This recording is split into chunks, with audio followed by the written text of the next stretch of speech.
বাংলাদেশ নদীমাতৃক দেশ। অসংখ্য নদ নদী জালের মতো বিছিয়ে রয়েছে, অনেক খাল বিলও রয়েছে।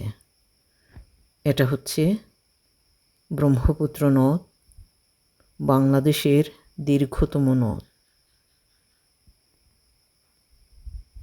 এখন ভরা যৌবন, জল থই থই করছে,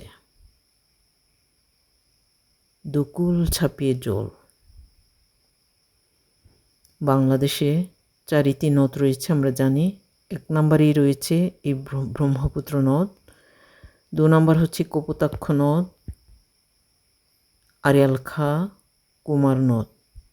আবার ব্রহ্মপুত্রেরই 2টি শাখা নদ রয়েছে, বংশী ও শীতলক্ষ্যা। ভালো থাকবেন সবাই, বাই।